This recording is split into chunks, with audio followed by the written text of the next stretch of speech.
Fala galera do Vascão, bora reagir a mais um vídeo, mais um corte topzera aqui do nosso canal do Vascão. Vamos reagir ao SBT Sport Rio e deu Vasco, né? Não deu pro Botafogo. Infelizmente a Fernandinha vai ficar triste hoje, porque o Vascão venceu e o Vasco está na zona de classificação. O Botafogo nesse momento está fora e acredito que o Botafogo estará fora porque tem um jogo bem complicado contra o Fluminense, né? Um jogo é contra o Audax, o outro é contra o Fluminense. O Vasco tem dois adversários mais acessíveis, a Portuguesa e o Volta Redonda. Os dois jogos é em casa, então a chance do Vasco é um pouco maior de garantir a classificação. O Vasco está a 2 pontos acima do Botafogo. Bora lá assistir esse vídeo, mas antes, galera, quero pedir a você que ainda não é inscrito, dá essa moral, se inscreva no canal, acione o sino, deixa aquele like ajuda bastante do engajamento do vídeo aqui na plataforma. Quero também deixar os créditos ao canal SBT Sport Rio e bora pro game. Vocês não estão respeitando a minha saúde mental. Eu tô falando sério. Eu vou meter um atestado. O que é, Big Boys? E sabe o que mais me irrita? O que aconteceu no enredo da partida foi um primeiro tempo e até os primeiros 20 minutos, vamos dizer assim, até a parada técnica, absolutos do Botafogo, né? O Botafogo como um rolo compressor e com uma qualidade muito grande. E aí eu vou destacar o Eduardo, pela segunda vez consecutiva, jogando muito bem e sendo titular. E o Vitor Sá pelo ladinho esquerdo ali, jogando muita bola. Sim. Mas aí, no segundo tempo, eu digo até um pouquinho depois da segunda parada, o Pedrosa, como é que você quer, assim? É assim que você quer? Tá bom? Tudo bem. O Vasco dominou as ações. Sim. E aí eu quero que você me diga, qualidade da equipe, do Ramon, do Emiliano, leitura, o que você achou que foi uma diferença tão grande de um tempo para o outro, para o Vasco? Vamos lá. O Emiliano até fala disso na coletiva, sobre os primeiros 15, 20 minutos para você se adaptar ao gramado sintético, onde o Botafogo já está mais acostumado, e eu não falo de vantagem ou de desvantagem, eu falo de costume.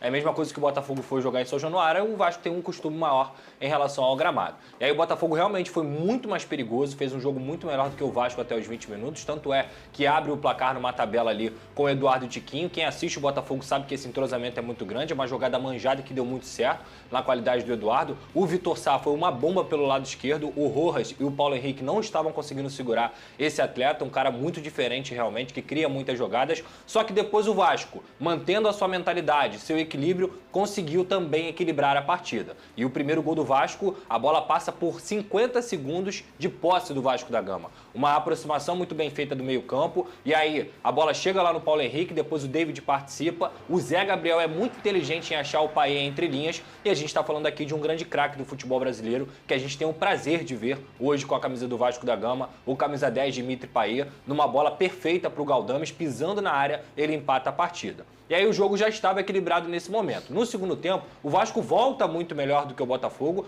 tanto é que consegue fazer logo o seu primeiro gol com o Lucas Piton. Para mim, hoje, é o melhor lateral esquerdo do Brasil, a bola que esse cara joga é impressionante. E ontem ele fez seu primeiro gol com a camisa do Vasco, logo depois de anunciar que vai ser pai. Então comemorou aí, homenageando o futuro filho dele. Depois o Vasco da Gama continuou muito melhor, tanto é que consegue chegar a um equilíbrio, a um volume de jogo maior que o Botafogo. Tem um lance, e aí vou falar aqui, porque isso só mostra como a arbitragem da FERJ é horrorosa. A gente vai falar. E a gente vai falar sobre aqui. Vamos falar, tem nadinha até hoje sobre isso. Então eu vou deixar para essa parte aí.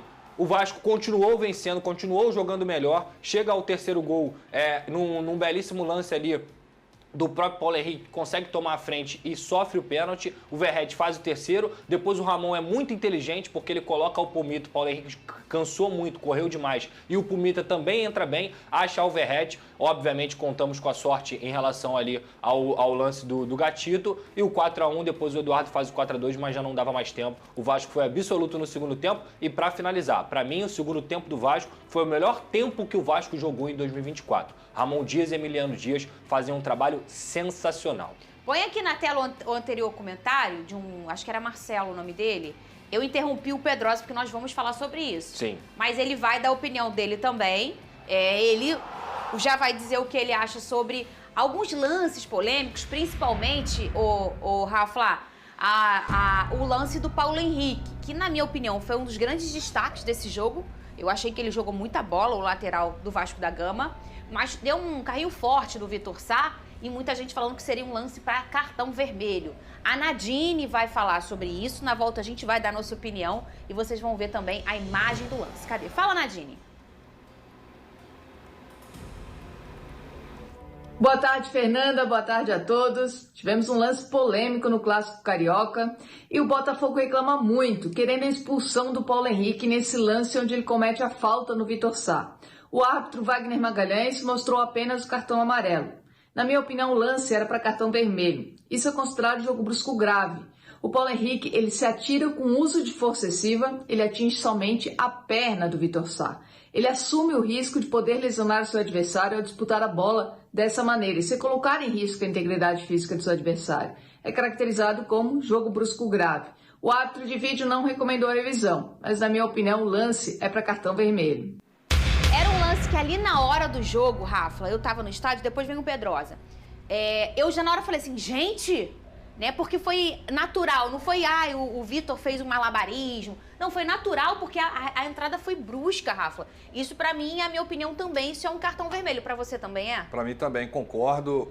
O jogador do Vasco veio muito forte, muito forte. Não é nenhuma questão de interpretação. Nós temos muitas imagens, muitas câmeras. Aí é cartão vermelho direto. Assim como a gente defendeu que o Vasco foi prejudicado contra o Fluminense, a gente aqui tem que fazer justiça. Era para ter sido expulso o jogador do Vasco. Ô Pedrosa, o que você acha? O Vasco passou a semana inteira se posicionando em relação à arbitragem, em relação aos erros que sofreu e de forma justa, porque ele sofreu 4 vezes consecutivas nas partidas, o Vasco perdeu pontos por conta de erros.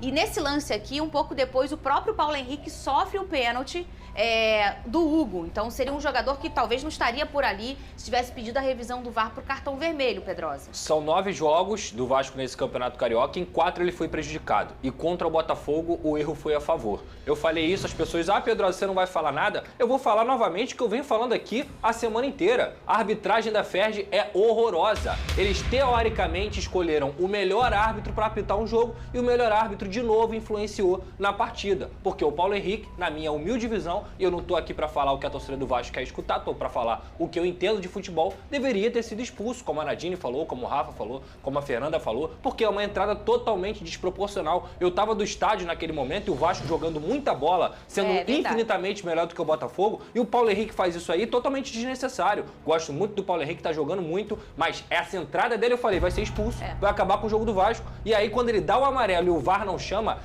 naquele momento ali eu falei, cara, essa entrada, na minha visão, era para cartão vermelho. Eu fiz questão de pegar meu telefone, abrir o jogo e vi a entrada e falei, é para cartão vermelho. E é algo que influencia na partida. O Vasco jogou muito melhor que o Botafogo. Vou repetir aqui. O segundo tempo do Vasco foi ótimo. Foi infinitamente melhor que o do Botafogo. Mas, mais uma vez, essa arbitragem vergonhosa interfere na partida. O Paulo Henrique era para ter sido expulso. E eu vou falar novamente. Nunca falei em teoria da conspiração, nunca falei em roubo, falei sobre a qualidade da arbitragem da FERJ, que é amadora. E eu vou voltar a repetir. É amadora. A FERJ organiza o campeonato muito mal e o seu nível de arbitragem é horroroso. Vamos ver o pênalti, que foi um pouco depois desse lance. O próprio Paulo Henrique sofre o pênalti do Hugo. E foi um outro lance muito polêmico, porque foi um pouco depois, assim, menos de um minuto, né, talvez. Foi poucos minutos depois. E aí o Hugo faz a carga, começa fora da área e faz a carga também dentro da área. Pra vocês isso foi pênalti? É como a regra diz, Fernanda. É como termina, não é como começa. Isso. E ele termina sendo abraçado dentro da área. Então foi pênalti. Pra você também, Rafa? É verdade. Você repara na imagem que ele recebe o contato quando ele pisa dentro da área. E aí configura pênalti. E aí, Rafa, o que todo torcedor botafoguense está bravo, achando ou não se isso foi pênalti, mas que foi o pênalti sofrido por um jogador que talvez não era pra estar ali, porque ele deveria ter recebido um cartão vermelho. E essa foi o que o torcedor ficou mais bravo, o torcedor, vamos dizer, agora do Botafogo, né? Sim, não era nem pra gente estar falando desse pênalti se o árbitro fosse correto ao expulsar o Paulo Henrique. Bom, agora a gente vai mostrar a sonora do Thiago Nunes, que foi, na verdade, a grande polêmica dentro do Botafogo. Abrindo o placar e o Vasco dominou as ações. Parecia que os jogadores não estavam mais ali. Então a gente sabe que o problema do Botafogo é emocional. É preciso corrigir isso a tempo. E depois dessa coletiva aí do Thiago Nunes, que viralizou, uma crise desnecessária na semana do principal jogo do Botafogo na temporada, que é o jogo contra o Aurora pela Libertadores. Depois dessa resposta dele, o Igor Siqueira, eu acho que o Igor tá na UOL, um grande beijo pra ele, um grande jornalista, o Igor pergunta, vem cá, eu entendi bem, ou você tá dizendo que alguns jogadores estão pedindo pra não... E aí ele diz, não, a gente tá entendendo esse movimento de alguns jogadores. Talvez quando ele fala pela primeira vez, pode ser naquele sentido... Do calor do jogo, né? Não, o jogador tá... tipo assim, Pedrosa tá me olhando, ele tá pedindo pra falar. Ele não tá pedindo, mas eu tô sentindo que ele tá pedindo. Mas aí teria que ser dito de outro jeito, né, Pedrosa? Porque a gente sabe que depois de perder um clássico, no momento que é hoje o Botafogo, né, com tantos traumas ainda do outro ano, qualquer coisa que você fale ali naquela coletiva pode ser mais problema pra dentro do clube, né? O Thiago Nunes já teve problema no Corinthians, já teve problema no Grêmio, já teve problema no Ceará e ele tá mais uma vez expondo um problema no Botafogo. E qual é esse problema? Quando ele consegue resultados negativos, ele coloca a culpa dentro do elenco. E assim, se ele fala sobre os jogadores de 2023 que estão pedindo para não jogar, ele também faz parte do problema, porque ele estava em 2023. Eu sempre falo isso aqui, o Thiago Nunes não tem culpa no que aconteceu total em relação ao Botafogo na reta final da temporada. A culpa do Thiago Nunes nessa temporada tem sido não conseguir mudar a mentalidade. Ele tem um baita de um elenco na mão, um dos mais caros do Brasil, e ele recebe reforços, como já recebeu nessa temporada a rodo, e não consegue fazer o Botafogo ter uma sequência. Nessa semana tem pré-Libertadores, o Botafogo não consegue. Bom, galera, o assunto entrou no time rival aí, né? Vou ficando por aqui. Não saia sem deixar aquele like se ainda não for inscrito aqui no nosso canal e puder estar dando essa moral aí pra gente. Se inscreva no canal. Deixe o seu comentário, o que vocês acharam do jogo. Realmente achei o lance ali para expulsão. Não tinha prestado atenção no momento, né? Acredito que era para ter sido expulso.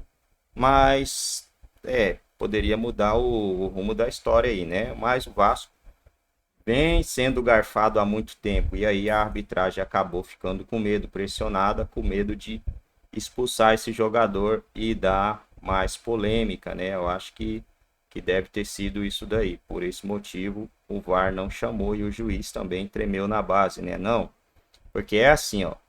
Prejudicamos demais o Vasco. Agora vamos ter que não prejudicar. Vamos dar um jeito de não prejudicar o Vasco. Vamos dar um jeito de arrumar a situação aí. Mas não tem que ser assim, né? No futebol é assim. Não tem que ser assim. Teria que ter expulsado. Teria que não ter acontecido contra o Fluminense, o que aconteceu, que o Vasco teria vencido o jogo, teria vencido o jogo do Fluminense. Mesmo assim, poderia ter vencido o Botafogo, porque no segundo tempo o Vasco foi superior, né, e o jogo já estava 2-1 para o Vasco. Aí o Vasco poderia recuar, esperar, e o jogo terminar 2-1 do mesmo jeito.